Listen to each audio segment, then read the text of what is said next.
Eleanor, bestie, mayhaps the existential dread is just getting to me, but I've been thinking a lot about my legacy. When I die, what am I going to be remembered for? The number of Game of Thrones jokes I could make that you won't understand. It's literally paining me in the bowels of my being. But that's something I actually think about as well. I feel like maybe we have an interesting perspective because we're content creators and there's this, there's the old adage that the internet is forever. But as two people who toss up a lot of content that sometimes we consider art and sometimes we just consider entertainment, that's something I've considered. Like, will anything that we've done be remembered? And also, should it? Like, should the minion live on? That's maybe a moral question for another day. The moral question of the minion is not one we can certainly unpack today. And I know it's grim. I'm sorry to be a Debbie Downer on the pod, but I was thinking about this because I read a really silly story, I guess, that got me thinking a little bit deeper than I expected. It's the story of the lost media of Gitas in the land of Ta. This one is weird, and it has a particularly weird ending. This is the story of this guy who found an enamel pin of a cartoon character named Gitas, and everybody seemed to remember this character, which, like normal stuff, I don't know. It kind of, in my head, as soon as I heard about this, it reminded me of, like, Muzzy. Did you ever, Muzzy? Did you ever have to, or I guess get the privilege of learning languages via Muzzy in school? No, well, he's an icon. Maybe Muzzy is a Gitas. Maybe I just made him up in my head. The only reason we are talking about this is because Gitas, though remembered by the masses, potentially never existed. The guy who found the enamel pin eventually went down a rabbit hole that took him to discovering the uncredited creator of Gitas. Now, the only reason I'm talking about the headspace that this story put me in is because the person who created Gitas is someone who's created a startling amount of art that we see in our day-to-day life without ever thinking about this individual in particular. Scary thoughts. But back to Gitas. Until this story went viral, nobody ever talked about this guy, this artist at all. I feel like that's going to be the tagline of the podcast. Back to Gitas, at least today's episode.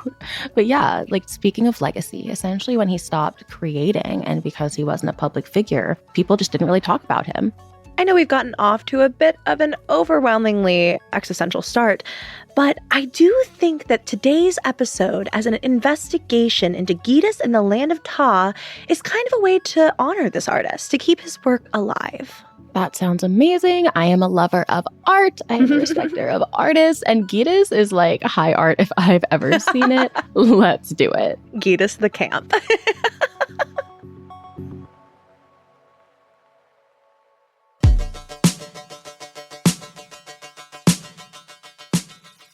Welcome to Internet Urban Legends, a Spotify original from Parcast. I'm Loey, your friendly neighborhood true believer, ready to put my Gitas pin on, baby. Let's become fangirls for the day, which truly is one of the things that Eleanor and I do best.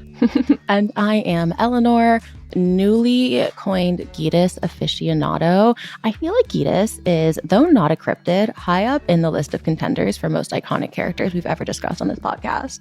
You are so right. More right than anybody at home knows yet. Together, we are the Gruesome Twosome, and this is Internet Urban Legends, where we dive deep into the darkest corners of the internet. We might find the answers we're looking for. We might scare ourselves into staying up all night. But one thing is for sure, I think today we have to rename ourselves like the Gitas Gang or something. Gitas Gang! Oh my God. Gitas is the star of today's show. I'm so excited. Gitas really is. You know, you and I, Elle, have a bit of an affinity for all things sort of nostalgic and kind of like lost to time, whether it's animatronics or lost media. We always, I think, find ourselves in some kind of discussion about just, I don't know, like nostalgia in general. We are, honestly, like, maybe it's really well-intentioned Peter Pan syndrome, but we do love ourselves some nostalgia. I always circle back to us watching, I am embarrassed to even think about how many videos of forgotten animatronics during COVID. Yep. What a fixation. I mean, that's really underselling it. It would be like people would come from out of state, basically. Like in 2020, we would be like having our friends come to visit us. And it would be this whole thing. Everyone was quarantining. We were all preparing for visits with friends. And we would get them to our little apartment in Virginia. And then we would make them watch forgotten animatronic videos with us. And you know what? I can see Geetus becoming the new fixation of the moment. Perhaps it is Geetus into 2023.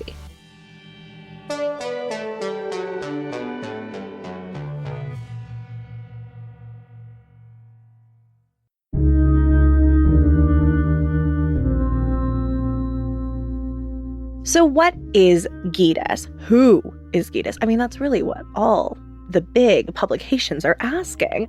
In 2017, comedian Nate Fernald found a pin on eBay featuring a furry Bigfoot-type creature with the word Geetus underneath. So he just finds this like cryptid-looking thing, and all it says is Geetus. Ominous. It is. It's ominous. Or it's like really exciting. See, if I found that, I would just be like, oh, that's like the German word for Bigfoot. You know what I mean? We are practical, but potentially our imagination is small, because I kind of agree with you. I don't know if I would dive any deeper. Well, apparently Nate had quite the affinity for Geetus. He had green eyes and a huge smile with 4 legs. The front legs are longer than the back legs, and he's kind of like in a sitting position, sort of like a little bear. He kind of looks like a little Ewok, I'm gonna be honest. He's quite cute. He's really charming. He's honestly a handsome little guy and very friend-shaped. So Nate sees this. He's like, wow, what a specimen. But he also thinks it's kind of funny. So he buys it on eBay, and then he turned to Google to figure out more about this character that he was pretty unfamiliar with. Unfortunately, and somehow I think surprisingly to him, he came up entirely empty-handed. Nothing about Geetus online. No articles, no reruns of a show, no nothing. So he contacted the seller of the pin to see if they knew anything more about Geetus, but they didn't really know anything either. Nate is obsessed, as he should be. He's diving down a rabbit hole. He's like, I must know more about Geetus. And I kind of love that about him. Nate, honestly, unsung hero of this episode, because he really paved the way for us to even talk about Geetus today. So he's going through the internet and he finds 3 more copies of the Geetus pin. He reached out to the sellers of each one and got no information on Geetus. So then he does what any reasonable person would do. He turns to Twitter, obviously. And Nate says, and I quote in all caps, "What the fuck is Geetus? Google has no answers." Incredible question, and nobody seemed to know the answer. But to like everyone who saw the pin, there was like this weird, uncanny feeling of familiarity. Like Geetus was some kind of a half-forgotten character from childhood. Many people swore that they remembered seeing Geetus from being a kid, but didn't have any specific memories to it. When you saw our furry friend, Geetus, were you like, that's something I remembered? Because weirdly enough, I kind of did. Really? I knew a little bit. I knew a little bit about Geetus because this was an episode we were going to do on the pod. So I went into it a little bit skeptical, but he kind of looks like a Moomin character or something. So I can definitely see why people thought he looked familiar. Did you have that experience? I didn't have that experience, but I did look at him and think to myself, he kind of looks like the creature on the cover of Where the Wild Things Are. So I think that I felt a little familiar in that aspect, but other than that, I was just like, aw, little friend. That's a good comp. I see it. Now, nothing really came out of this tweet until Nate follows up and he's like, listen, I am obsessed with this creature. My Geetus collection is growing. Please, somebody help me. So finally, somebody on Twitter, because you're always going to find somebody on Twitter, points him to a picture that they found of a sheet of stickers. And this sheet of stickers has an even more detailed Geetus illustration. It's like Geetus in HD, which is obviously thrilling. We're getting an even deeper peek into the land of Geetus and into the land of Taw. That is what this sticker sheet is labeled. And in the land of Taw, there are all these other characters. So the sticker sheet was originally posted on a Flickr. If you guys remember Flickr, I don't even know, is Flickr still around? Is that like an archaic site nowadays? I don't know. I feel like yes, but also like Flickr will withstand the test of time. You know what I mean? Like it'll never die. Yes. So this was originally posted on a Flickr of a random collector who also had no idea what Geetus was. It's crazy how many people were in possession of Geetus and had no idea what gems they had. Again, this sticker sheet featured an assortment of characters. So on top of Geetus, the icon, you have Harry, who is this like bald, red little troll, and he has a snake with an eagle head. So a lot going on with Harry. Honestly, Geetus is the blueprint, and he's also like kind of the simplest design. The rest of them are a little bonkers. You have Tokar, who is this golden robot. He kind of gives like C-3PO vibes, but a little bit more nefarious, perhaps. You have Iggy, who's this like little goblin soldier thing. They're all super creative, honestly. And like if you look them up, I personally was impressed. I found them intriguing. No, they're kind of cool. And honestly, do love Geetus. He is the topic of today's episode. But Geetus walked so Tokar could run. You know what I mean? I have to agree. I literally have to agree. So after Nate posted the stickers to his Facebook page, a couple of other sticker sheets that may or may not be from the exact same series popped up. And essentially, people are just like kind of, I think, getting to the bottom of where this lost media is from. And this happens a lot. There's like an entire lost media community. We've talked about some of these things on the podcast before, like the evil farming game, which, you know, doesn't necessarily have like a conclusion behind it. It might just be a creepypasta, but we've talked about other things like this on the show.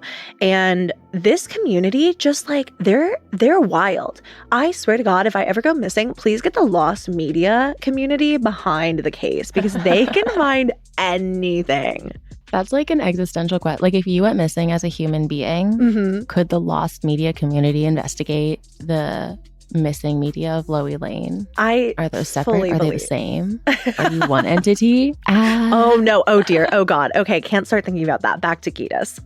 Well, actually, we're going to be talking about the women of Ta because, again, Nate is coming across more and more sticker sheets and they seem like they could be related to the Geetus saga.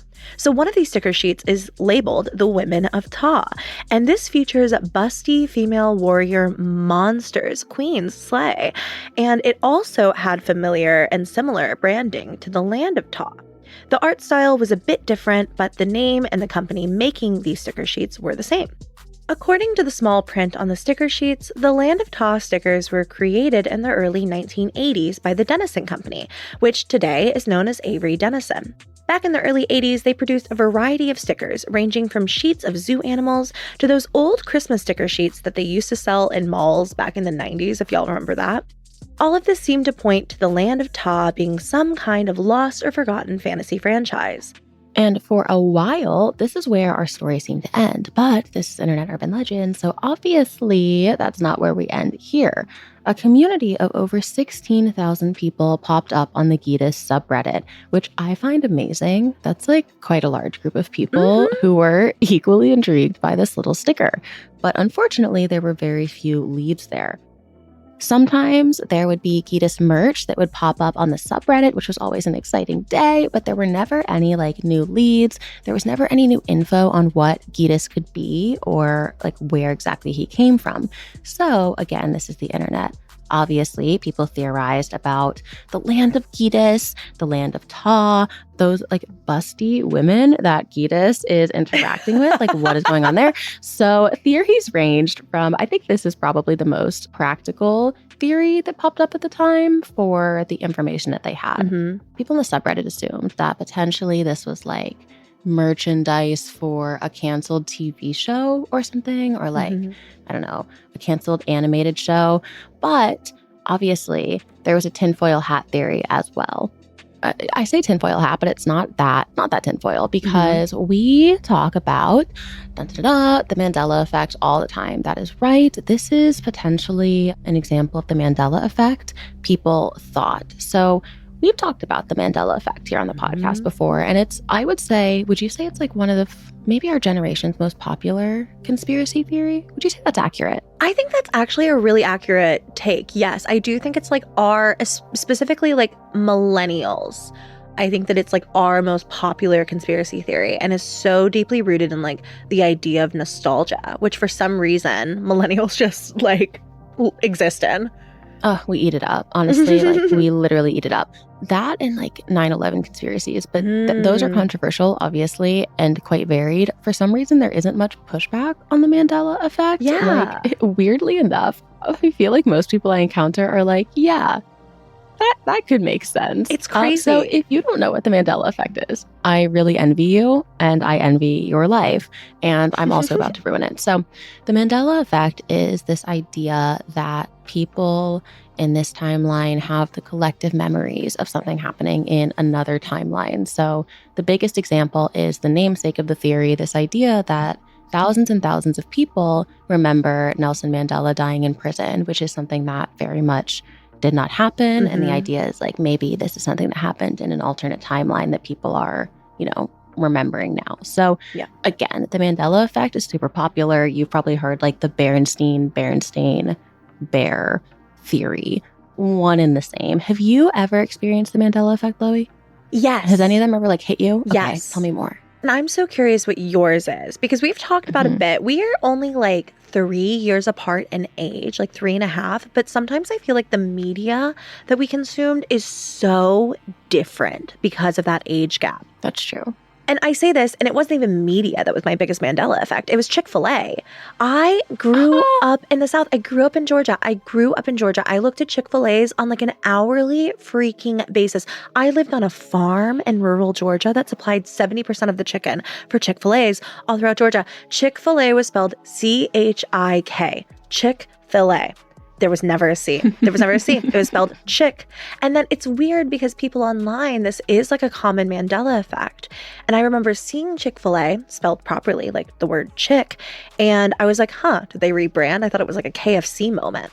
Honestly, I actually agree with you on that one. I felt very similarly, but then I'm also like, I'm just a terrible speller. I do not be smart. I'm like sitting here saying it was Chick-fil-A with a K. And I literally was like 8. Yeah, right.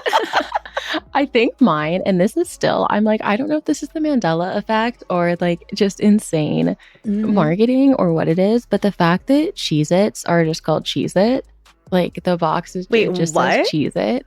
You know how like Ritz Bits or like, I don't know, literally any like kind of chip, like Tostitos, I don't know, it's always plural. If you look up Cheez-Its, it's just Cheez-It. The box just says Cheez-It. And I'm like, could this have always been the case? Because it's such an absurd choice. I'm like, how did Cheez-It blow up and take over the world? I can't even say Cheez-Its. It's incorrect grammatically. I'm so upset. I ate like an entire bowl of Cheez-Its last night after I took a little edible. I literally just ate my weight in cheese. Cheez-It. I was going to say, not you say Cheez-Its. That's Is that wrong. Not so disturbing? I'm uncomfortable. Anyway, back to Gitas. Can you tell we're hungry? Literally. Oh my gosh. I am starving. It is. I can't even say it's early in the morning. It's 1:30. Shows the state of mind I am in. So Gitas momentarily became sort of the poster child for the Mandela effect. At one point in 2019, a post about Gitas was actually the top thread on the Mandela effect subreddit. And it was in this thread that a Redditor finally found the big break that would crack the Gitas case wide open. Of course it was a Redditor. All things that start on Twitter end on Reddit, for better or for worse. I think that if you described the world as that exact sentence, it just is true for everything. Yeah, period. Up next, we'll be talking all about the unlocked mysteries of Gitas and the land of Ta, and what they mean for the internet at large. Greed, revenge, lust. Murder investigations often pinpoint why someone has been killed, but not necessarily who did the killing. Every Tuesday on Unsolved Murders, meet the victims, suspects, and investigators of the most notorious criminal cases in history. Part dramatic podcast, part old-time radio show. Unsolved Murders transports you to the scene of a crime, its ensuing investigation, and every attempt to solve the case. You'll soon discover that the murder isn't always the most shocking part of the story. Follow the Spotify original from Parcast, Unsolved Murders. Listen free only on Spotify.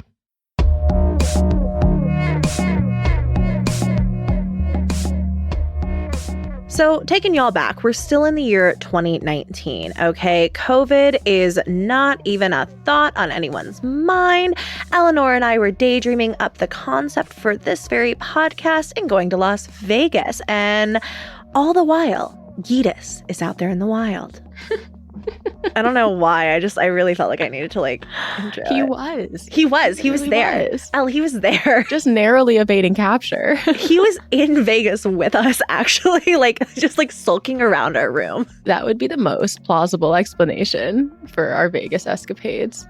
So we're still in the year 2019, and on the Mandela Effect subreddit, a Redditor named Rowdy Wrongdoer learned that there was an archive of old Denison products at the Framingham History Center in Framingham, Massachusetts.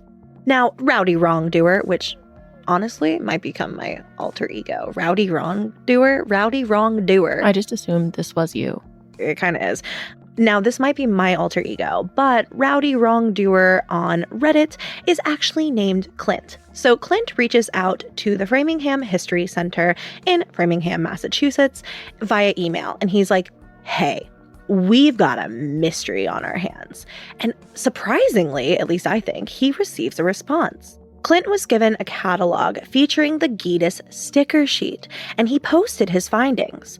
Around this time, the hosts of the podcast Endless Thread discovered Clint's find and realized they were only about 40 to 60 minutes away from the center. So they contacted Clint and decided to head to the Framingham History Center, where they discovered not only sticker sets, but general information on who was working at Denison at the time. So the podcast hosts and Clint decided to just start making cold calls, baby. They're going to get to the bottom of this. And they started their investigation by asking Lou DeMauro, the former general manager of Denison, if he knew anything about Gitas and the Land of Ta. Unfortunately, he didn't remember the Land of Ta sticker specifically, and none of his former Denison colleagues did either. Spooky. I think it's an open and shut Mandela effect. You almost had me convinced with that delivery. I'm really sad to break your heart here, Oh, Loey. no. But I do think the next part of the story disproves that and is in a way even funnier. So in the middle of the interview, Lou starts talking about a coworker who was constantly trying to figure out ways of making money on the side. And he says something interesting. He says, quote, I'm laughing because it's absurd. He says, we were rolling in the Gitas at that time. Oh my God. I literally am about to start replacing all of my lingo with the word Gitas. Gitas is just a stand-in for literally any word in the English language. So the podcast hosts stop him and they're like, what did you just say? Did you just say the name of our Lord and Savior, Gitas? And they ask him to explain himself. Lou is like, what do you mean? I just had this coworker who used Gitas as a slang term for money. And obviously, this was huge. This was a big break in the case. So the Endless Thread podcast crew contacted this coworker of Lou's, who pointed the crew to another man named Sam Petrucci, who had a similar art style to what was seen in the sticker sets.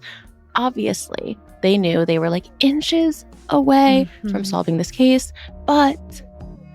So good news and bad news would follow this discovery. The good news is that they found Sam Petrucci online.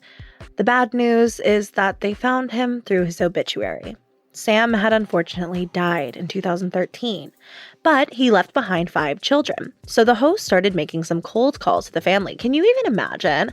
You get a call one day and it's like, hey, I think I found your dad's art and it's potentially this viral internet sensation. And nobody knows what it is. Literally only on the internet. Only on the web, baby. On the internet. Now, one of the hosts had talked to all 5 children on the phone, but it was the daughter, Linda, of Sam Petrucci, who had the most interesting answers. She said that the Land of Ta characters did sound like something her dad may have worked on, but she wasn't sure. So the host sent her a picture of these stickers, and they didn't hear back for a few days. They were like, oh no. Oh no, oh dear, not another standstill. Please, for the love of God, just give us Gidus. And I have to imagine that's exactly, verbatim, what they were thinking. But luckily, they finally got a response from Linda that read, yes, my dad definitely did those stickers, and I have the original artwork. Linda had found, miraculously, the original pencil sketches by Sam of Gidus and the Land of Ta. Linda even said, and I quote, I was around at his office when he was working on these things, and I definitely remember them. At the same time he was doing those stickers, he was doing some work for hire for another company in Massachusetts. They were these rubbed down picture transfers of some Dungeons and Dragons characters. So they're all kind of the same family. So case open. Case actually like wide open. We have the original sketches. We have Gidus as at the time of his birth. We have Gidus. Our Lord and Savior. Fetus Gidus. We've got him. Right? So the podcast hosts, they were like, we can't miss the opportunity to see this. And they decide to travel all the way to the family's house and meet with Linda, who guided them into her father's studio, which at this point is like a sacred place for us Gidus lovers, right? Holy ground. So literally, no, it's like a pilgrimage. So sure enough, there it was, all of the original artwork for the Land of Ta. But even more interestingly, there was a whole lot of Sam Petrucci's other art. Now, Sam was not just like a one-off Dungeons and Dragons fan art artist, okay? He had done everything from the original G.I. Joe box designs to the TJ Maxx logo that's still being used today, to the panda logo that the WWF uses. Obviously not the wrestlers, the Wildlife Foundation. So not only did Sam Petrucci create Gidus, who is an icon in and of his own right, but he also created a ton of artwork that, as we mentioned at the top, you can see like in your daily life, which is absolutely insane. Now, with this mystery solved, the podcast host decided to finally circle back to our original character in this story, Nate Fernald. Remember the comedian, okay? Oh my God, Nate, who literally blew this all over. Nate and his trillions of pins. Yes, that Nate, the icon himself. He, I understand this of Nate. When you have a fixation, it's like when you're obsessed with the show and the finale episode is coming and you know it's coming and it's like you want nothing more, right? You want to figure out how it ends. I never watched Lost, but I imagine this is how it was like for Lost fans. All right, this is certainly how it was like for me on Game of Thrones. But when you get there, it's like, oh, you feel unfulfilled, right? Like it's never as good as you want. And like, even if it is, you're just hit with this post-fixation depression. So Nate expressed a nervousness, an apprehension about getting the call because, quote, if it gets solved in front of my eyes today, I might just evaporate. I spent my whole life, the last 2 years, so my whole life, searching for this. And now what do I do with my time? Do I read a book? Do I talk to my family? Both of those sound just miserable, I'm sure, to old Nate. I'm sure. So the podcast host told him, we found the Gede father. Now, personally, I don't like this name for Gidus. I don't think he's giving Gede father energy. He's more of a fetus Gidus to me. Fetus Gidus. But I respect the title nonetheless. And despite the existential crisis that Nate promised he might potentially encounter, he was actually thrilled. It had been 2 long years that he had dedicated his life to this mystery, and he was glad to know where this character actually came from and who Gidus was. I fully understand the post-hyperfixation come down. You know what I mean? Like when you finally finish a book series or a movie or like what do you do with your time? Live? Go outside? Oh my God, what's the point? The grass is barely touchable out there, bestie. Like, things are bleak. It certainly is not greener. It certainly is not greener outside of Game of Thrones. It's not.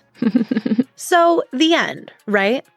Well, if you remember from the beginning, the story all started with Nate finding a pin of Gidus, not a bunch of sticker sets. And so there are still a few mysteries left to unfold. Mystery number 1. If Gidus in the Land of Ta never really existed outside of just a brief run of fun, weird stickers, who made the original enamel pin? Employees from Denison confirmed that they never made enamel pins. Plus, creating these custom enamel pins in the 80s wasn't exactly as easy as it would be today. That means that potentially somebody mass-produced them. but who? And mystery number 2, why did Sam make Gidus in the land of Ta? We know that at the time that he was making these designs, he was also working on Dungeons and Dragons stickers, but of course, these are not actually D&D characters. They're unique, original characters that Sam Petrucci created. Only a few people from Denison remember Sam even making these characters. None of them remember why or what the plan was, and not even his family knows the point. Like, this was not like some lore passed through the family, which does, in fact, devastate me. It's so sad. And that leads me to the third and maybe strangest part of this mystery. Nobody knows who made the Women of Ta sticker set with the busty lady monsters. Linda Petrucci claimed in a Reddit AMA that the Women of Ta sticker set basically, like, this did not look like something her dad would design. And I fully understand why, like, his actual daughter was like, no, my dad was not out here, like, designing, like, really busty monster ladies. Maybe I'll take credit for them. Honestly, slay to who did. Slay to who did. Slay, hard slay.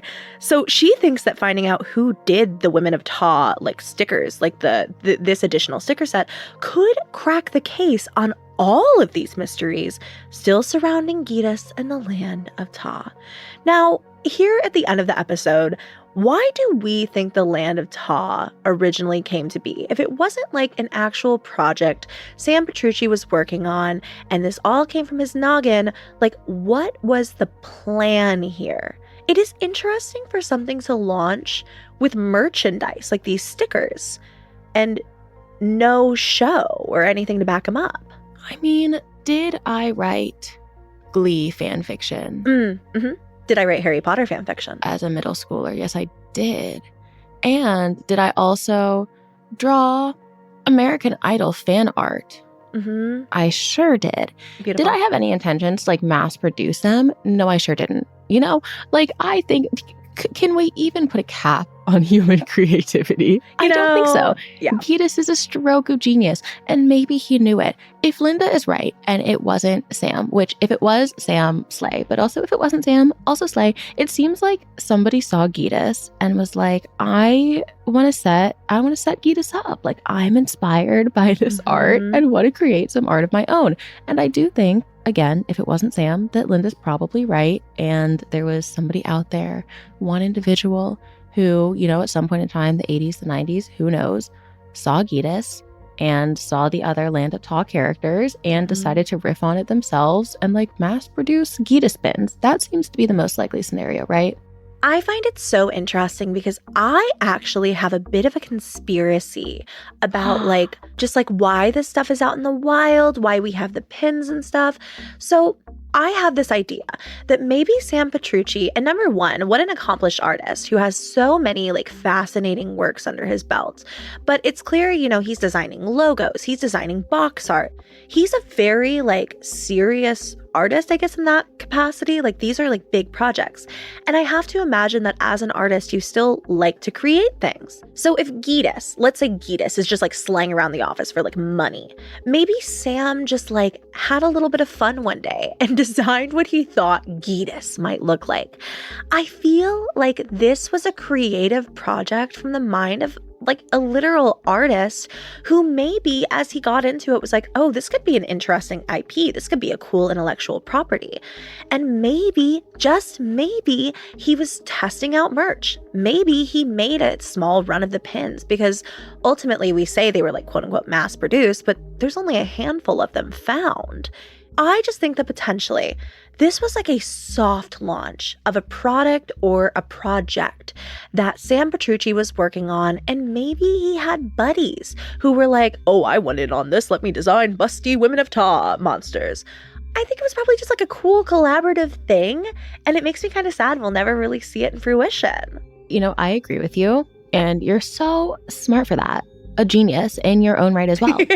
No, I would say that's like the other likely scenario, that he designed Gidus and co. And then, yeah, he had buddies that were also artists who enjoyed what he was doing and like wanted to design similar things. And it was just like a fun project. I find it to be a fun project. I'm glad that Gidus is out in the wild. I too am glad that Gidus is out in the wild, and perhaps a somewhat happy question mark ending to this story is that as we're talking about the Gidus pins, Remember Nate, who kicked this whole thing off and who bought the original Gitas pin? Yeah, it's a hyperfixation. He owns 80 Gitas pins now. 80 of them. 80. Which is also 80% of the Gitas pins. Yeah. The total Gitas pin population. Love it. He's sitting on an absolute gold mine and he knows it, and I love that for him. What do you all think about Gitas and the land of Ta? Did we stumble across some crazy lost media that we'll be getting more and more information about for years to come? Perhaps we'll unearth like a Gitas TV show. That would be like my ultimate scenario. Or was this just art by a cool artist that we have the like absolute fortune to see? Let us know all over social media what you think of today's episode and what your conspiracy theory is by using hashtag gruesome twosome. We would love to hear from you.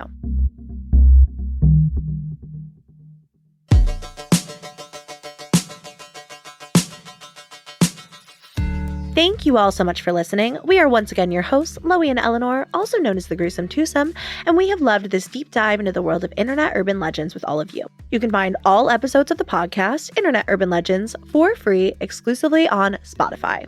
Don't forget to follow the podcast so we can continue bringing you a new disturbing mystery each and every week. Follow us on Twitter and Instagram at Loeybug and at Snitchery, and support our show by following at Parcast on Instagram and at Parcast Network on Twitter. Stay gruesome, friends.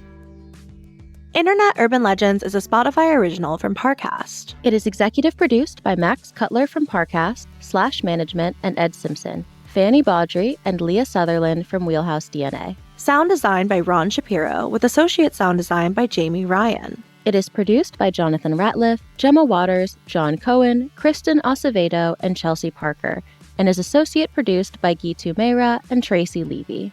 Research and script writing provided by Jed Bookout. And we're your hosts, Loey Lane and Eleanor Barnes, aka the Gruesome Twosome.